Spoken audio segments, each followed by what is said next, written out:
朋友们，大家好，我是杨明达，欢迎来到康养晚年。最近这一两个月，我发现周围的朋友一见面三句话离不开日本，不是问你换日元了没，就是讨论暑假要不要去大阪玩一圈。确实，现在日元的汇率低得让人心动，谁看了不想去捡个便宜呢？但是我心里却慢慢冒出一种不太对劲的感觉。我们都在笑话日本经济停滞了30年，调侃日元跌得快不向前了。可是咱们有没有静下心来，好好瞅一眼自己钱包里真正用的钱，不管是新台币还是港币，他们的处境真的就比日元好很多吗？所以今天我想跟各位聊聊那些真正关系到咱们的大事，咱们自己家门口的货币，台币和港币，其实红灯已经闪起来了。而且在我看来，这个警报拉响的可能比日元那边更急迫。就在我们以为生活一切如常的时候，国际上的那些大资金其实正悄无声息的在准备撤了。这可不是简单的数字游戏，这背后是一场实实在在的关乎我们每个人口袋的财富大挪移。你辛辛苦苦攒下来的存款，你规划了好久的养老金，放在今天这个局面下，真的还那么稳当吗？我这么说，绝不是为了制造恐慌，我是想把这层看似复杂，实则清晰的逻辑给大家讲明白。如果你也不想在这场悄无声息的财富变动中掉了队，那我恳请你花1秒钟，给这个视频点个赞，订阅一下康养晚年这个频道，也把它分享给你的朋友们。好了，咱们直接切入核心。要说清楚台币和港币的事，咱们得先抬头看看天，弄清楚现在整个天下是个什么气候。这个气候很大程度上就是美国那边刮过来的风。大家都知道，过去这2年多，美国联准会为了对付他们自己国内的通胀，那是一顿猛操作，加息加得又急又猛。这一下子可把全球金融市场这潭水给彻底搅浑了。现在市场上所有人都在猜，都在赌，美国到底什么时候会开始降息？但是只要他那边高利率的大旗一天不倒，哪怕就多撑一天，对咱们亚洲这边的各种货币来说，就像钝刀子割肉，多受一天的罪。道理很简单，钱这个东西，它没有感情，只认利益。哪边给的利息高，哪边的环境看起来更安全，它就像水一样，哗啦啦的往那边流。听到这，可能有朋友会嘀咕，美元强我知道啊，新闻天天报，但这跟我一个普通上班族、普通老百姓有啥关系？我既不炒外汇，也不做国际贸易。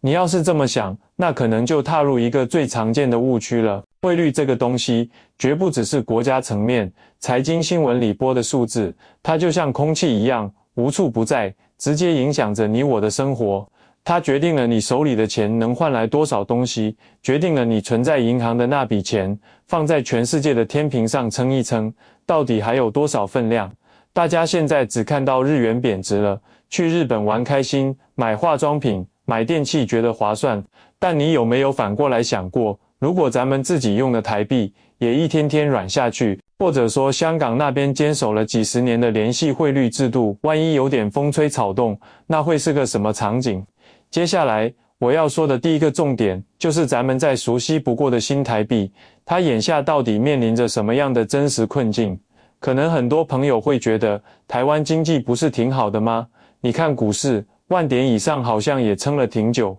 尤其是咱们引以为傲的半导体产业，那可是站在世界顶端的，有这护国神山在，能有什么危机？这里我想给大家引入一个概念，叫做幸存者偏差。什么意思呢？就是说，我们看到的繁荣景象，很可能只是由少数几个特别亮眼的点撑起来的，但这片亮光很容易掩盖掉整体正在发生的不那么乐观的变化。咱们现在的经济热度，很大程度上就集中在像半导体这样的尖端科技产业上，而这份耀眼，恰恰让很多人忽视了另一个冰冷的事实，资金正在悄悄地往外流。首先，咱们必须擦亮眼睛，看清楚外资在台湾金融市场上的真实动作。不知道大家留意到没有，这几年外资在台湾股市上的玩法跟以前不太一样了。早些年外资进来很多是做长线布局，看好台湾的产业基础和经济增长潜力，买了股票可能一放就是好几年。但现在呢？现在很多外资的操作越来越像快枪手，追逐短线差价，赚了一笔可能马上就跑，有时候甚至哪怕亏一点，也要坚决撤离。这是为什么？核心的驱动力就是咱们前面提到的那个词，利差。大家不妨把自己代入一下，假如你是美国一个掌管几十亿美金基金的经理，你现在面前有两个选择，一个选择是把钱放在美国本土，购买美国政府发行的国债，这个几乎被认为是无风险的投资，现在能给你稳稳当当带来接近 5% 的年利息，简直是躺着赚钱。另一个选择是把钱换成新台币，投入台湾市场，且不说股市涨跌的风险，光是台币本身的存款利率跟美元一比，就差了一大截。这一来一回的利率差距，就是实实在在的资金成本。除非台湾的股市能给我一个非常确定的，每年远超这个利差的高回报预期，否则我为什么要把钱放在这里，额外承担各种地缘政治上的不确定性呢？这就引出了一个非常关键，但普通人不常关注的数据，外资的净汇出量。我们有时候在新闻上看到外资大买台积电多少亿元，就觉得外资在涌入，但单个股票的数据往往掩盖了整体资金流动的全貌。从外汇市场的宏观层面看，很多时间段里，外资是处在净流出状态的。这就是为什么新台币的汇率最近一段时间总是感觉涨不动，甚至有点软绵绵的原因。为了维持汇率相对稳定，我们的中央银行其实一直在背后努力，要么是动用外汇存底去市场上买台币、卖美元，要么是通过其他政策工具进行调节。但这种干预就好比是用手去堵一个正在渗水的堤坝，能暂时止住水，但只要源头的水压一直存在，这个堤坝就始终承受着压力，资金想外流的冲动就永远不会消失。说到这儿，肯定有朋友会反驳，杨明达，你这话不对，我们有台积电啊，这可是全球最顶尖的公司，是咱们的神山，外资再怎么样也不可能不买台积电吧，有它在就能吸引资金啊。关于这一点，我想和大家深聊的二个层面，那就是把经济命脉过于集中在单一产业所带来的潜在风险。我们都听过一句老话，不要把所有鸡蛋放在同一个篮子里，这是最朴素的投资智慧。但反观我们现在的经济结构，在很大程度上，恰恰是把很多个鸡蛋，也就是发展的希望和资本的寄托，放在了半导体这一个虽然金光闪闪，但也容量有限的篮子里。这确实让台湾在全球科技产业链中占据了至关重要的战略地位，值得我们骄傲。可是，如果从金融安全和资产保值的角度来看，这种高度的集中，也意味着巨大的潜在隐患。你想啊，如果全球经济打个喷嚏，消费电子需求降温，或者国际政治格局发生一些我们都不愿看到的波动，那些以逐利为唯一目的的国际资本，撤离的速度可能会超出所有人的想象，他们不会因为情怀而留下。除此之外，我们每个人正在切身感受的一个痛点，就是输入性通货膨胀。台币如果走弱，意味着我们进口任何东西都要花更多的钱，石油、天然气这些能源原料要花更多钱，小麦、玉米这些粮食也要花更多钱，甚至连进口的药品、机器设备成本都会上升。这些增加的成本，最终一定会一层层传递下来，体现为我们去超市买东西时变贵的标签，去加油站加油时跳得更快的数字。如果你的工资每年涨个 2%、3%，但物价因为台币贬值而涨了 5%、6%，那么你一年辛苦下来，购买力其实是在下降的。你的积蓄看似数字没变，但能换来的食物和服务却在悄悄缩水，这本质上就是一种无声的财富转移。聊完了台币，咱们再把视线往南移一移，看看国际金融中心香港以及它背后的港币又面临着怎样一番光景。说实话，在我个人看来，港币眼下所处的局面可能比台币还要更加微妙，甚至可以说更加棘手。很多朋友对香港的印象还停留在那个光芒四射的亚洲金融中心，觉得它有和美元挂钩的联系汇率制度，港币就相当于小美元，稳如泰山。但我想告诉大家，恰恰是这个运行了几十年的联席汇率制度，在当前这个特殊的历史时期，可能正变成一把高悬在香港经济头顶的双刃剑。这就是关于港币我想讲的第一点。联席汇率制度在当前环境下的副作用。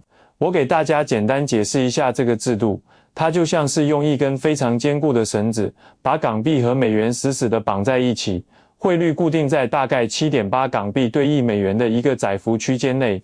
为了维持这个固定汇率，香港的货币政策基本上就失去了独立性，必须完全跟着美国的步子走。美元加息，香港金融管理局为了维持汇率，就必须也提高利率，不然资金就会因为利差而大量流出港币，跑去换美元，反之亦然。在过去几十年，这套机制运转得相当不错，因为香港的经济周期和美国大体同步，跟着美国的货币政策走，问题不大。但现在的麻烦在于，香港和美国的经济节奏开始出现明显的不同步了。美国因为国内通胀高烧不退，需要猛踩加息刹车来给经济降温，而香港呢，经历了几年的风风雨雨，本地经济更需要的是温和的刺激，需要的是低利率的环境来滋养一下疲软的房地产市场，来提振一下有些乏力的股市，来鼓励大家消费。可现实是，因为那根绳子绑着，香港不得不跟着美国一起喝下高利率，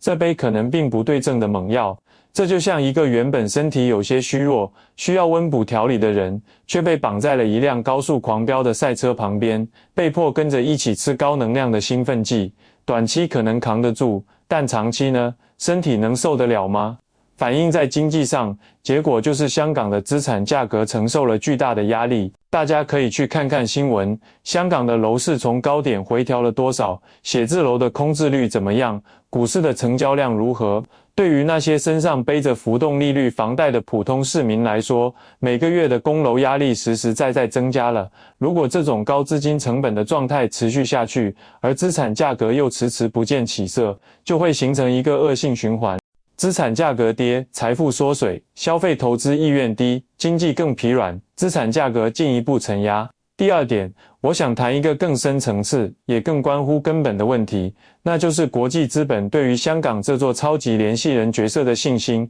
正在经历一场缓慢但可能深刻的考验。过去几十年，外资为什么青睐香港？他们看重的是香港独一无二的桥梁地位，背靠中国内地这个庞大且高速增长的市场，同时又实行着与国际完全接轨的普通法体系和自由开放的金融制度。在这里设点，既能方便进入内地，又能享受到熟悉的国际商业环境，这是香港的核心价值。然而，随着近几年全球地缘政治格局的深刻演变，这座桥梁所连接的两端，气氛发生了一些变化。许多跨国企业、金融机构开始重新评估，继续把亚太总部或大量资金放在香港的必要性和风险。一个显而易见的迹象是，新加坡作为另一个金融中心，近年来吸引了大量从香港分流过去的资金和机构。这种撤离不仅仅是数字上资金的转移，更是人才、高端服务业和商业生态的迁移。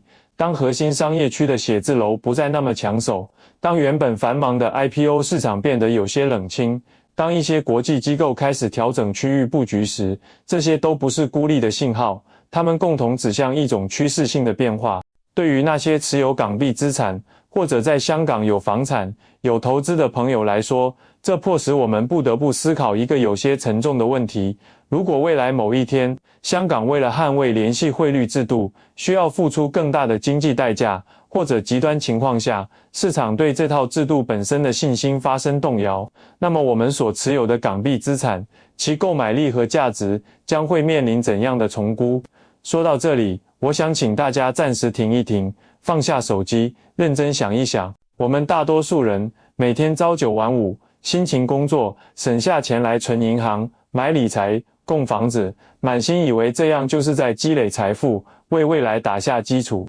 但是，如果我们储存财富的这个容器，也就是我们正在使用的货币本身，其坚固程度正在受到质疑，其价值基础正在经受风浪的冲击，那么我们所有这些努力，是不是有一部分会在不知不觉中打了水漂，悄悄蒸发掉呢？我反复强调，我并不是在这里空喊狼来了，制造无谓的焦虑，我是基于我们看到的数据、发生的新闻和基本的金融逻辑，再向大家提示一个实实在在存在的风险。如果你觉得我上面分析的这条逻辑链听起来有点道理，让你开始从另一个角度审视自己的资产，那么请你在这个视频下面点个赞，或者评论里告诉我一声，这对我、对康阳晚年频道都是莫大的鼓励。好，咱们继续往下深挖一层。既然台币和港币都面临着不小的压力和潜在风险，那么那些正在撤离或者观望的外资，他们到底去了哪里？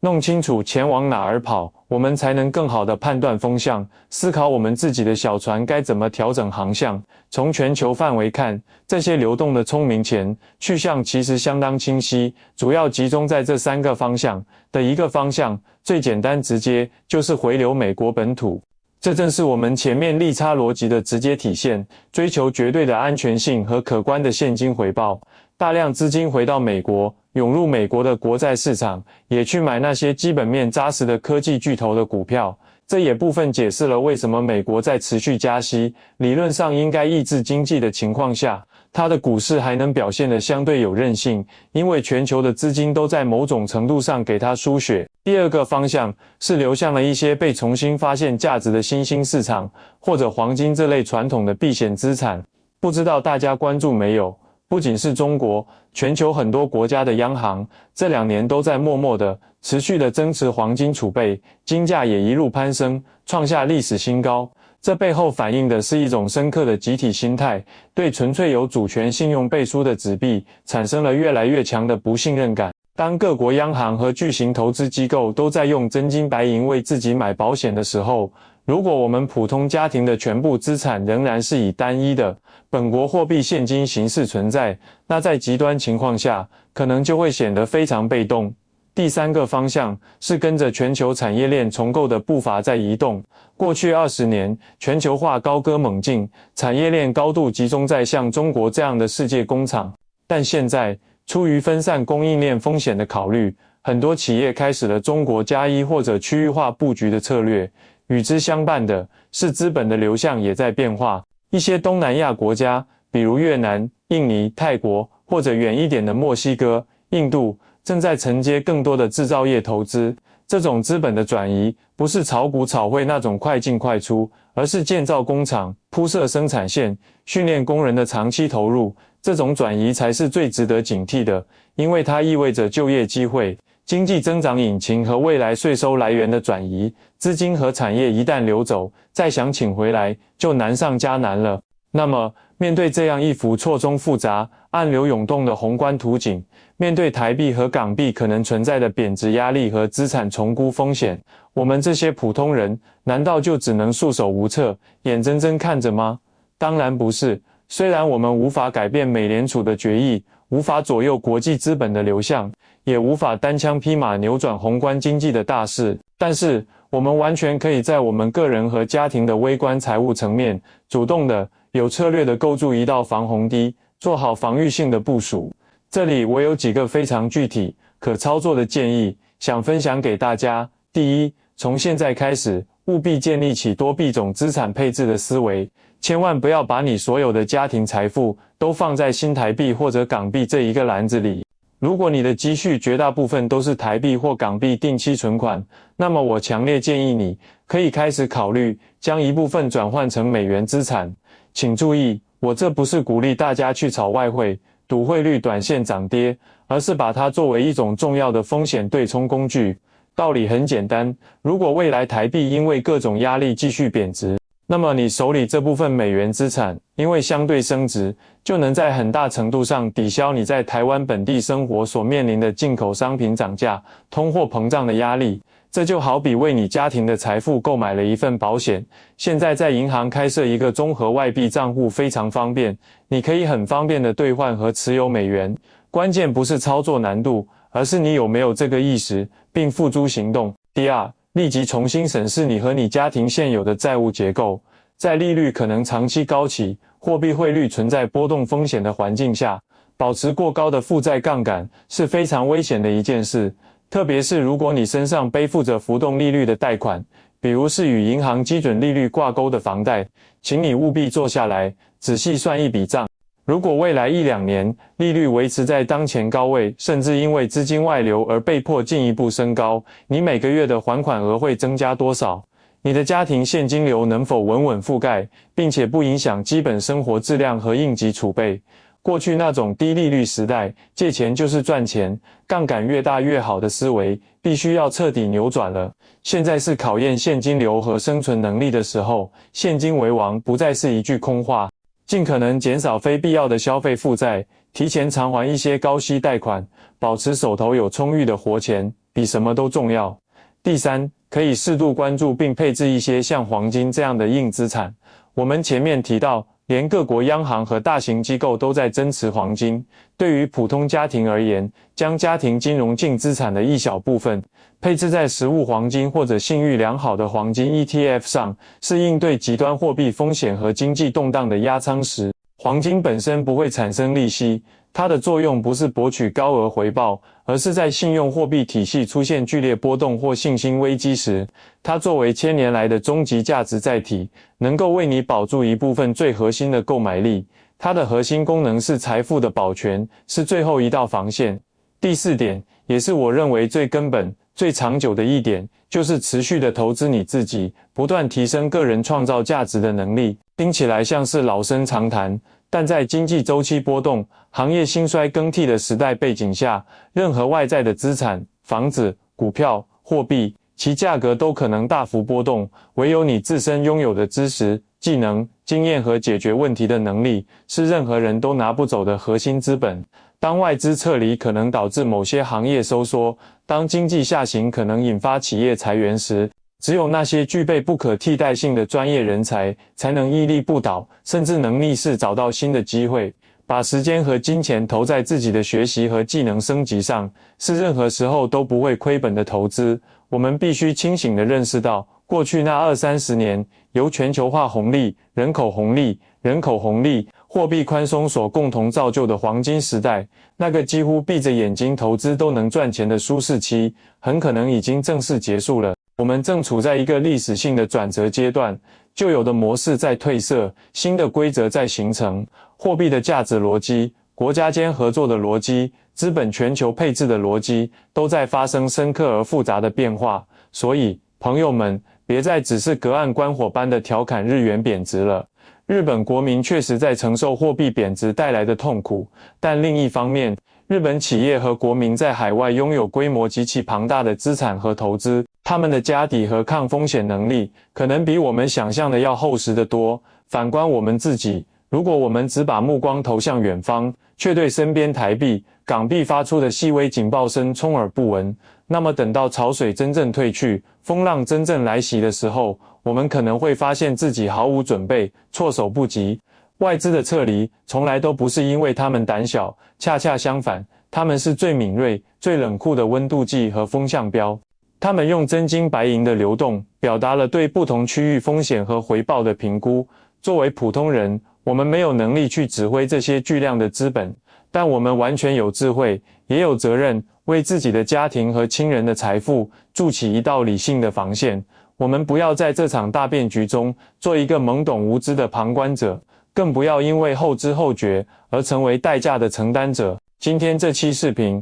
我和大家聊了很多，从现象到本质，从风险到应对。我所说的关于台币的利差侵蚀和产业集中风险，关于港币联系汇率制度的两难困境，都是基于公开数据和金融逻辑的客观分析。真正的成熟，是首先勇于正视现实，然后冷静分析，最后果断采取行动，保护自己。最后我想说，危机二字，从来都是危险与机遇并存。虽然眼下外部环境复杂严峻，但只要我们提前有了风险意识，做好了资产配置的分散和对冲，保住了核心的现金流和竞争力，那么我们不仅能够活下去，甚至有可能在未来市场因过度恐慌而出现错杀，资产价格被严重低估时，拥有捡便宜的资本和眼光。如果今天的分享能给你带来一些新的启发，能帮你把纷乱的财经信息理出一点头绪，那么请一定给我点个赞，这是对我最大的支持。也请你把这个视频分享给你身边那些可能只关心日常琐事，却从未认真思考过资产安全的朋友或家人。你的一次转发，或许就能在关键时刻提醒到他们。如果你还没订阅，请订阅康阳晚年，打开旁边的小铃铛，这样你就不会错过内容更新了。我是你们的朋友杨明达，我们下期再见。今天这期视频，我和大家聊了很多，从现象到本质，从风险到应对。我所说的关于台币的利差侵蚀和产业集中风险，关于港币联系汇率制度的两难困境，都是基于公开数据和金融逻辑的客观分析。真正的成熟是首先勇于正视现实，然后冷静分析，最后果断采取行动，保护自己。最后我想说，危机二字从来都是危险与机遇并存。虽然眼下外部环境复杂严峻，但只要我们提前有了风险意识，做好了资产配置的分散和对冲，保住了核心的现金流和竞争力，那么我们不仅能够活下去，甚至有可能在未来市场因过度恐慌而出现错杀，资产价格被严重低估时，拥有捡便宜的资本和眼光。如果今天的分享能给你带来一些新的启发，能帮你把纷乱的财经信息理出一点头绪，那么请一定给我点个赞，这是对我最大的支持。也请你把这个视频分享给你身边那些可能只关心日常琐事，却从未认真思考过资产安全的朋友或家人。你的一次转发，或许就能在关键时刻提醒到他们。如果你还没订阅，请订阅康阳晚年，打开旁边的小铃铛，这样你就不会错过内容更新了。我是你们的朋友杨明达，我们下期再见。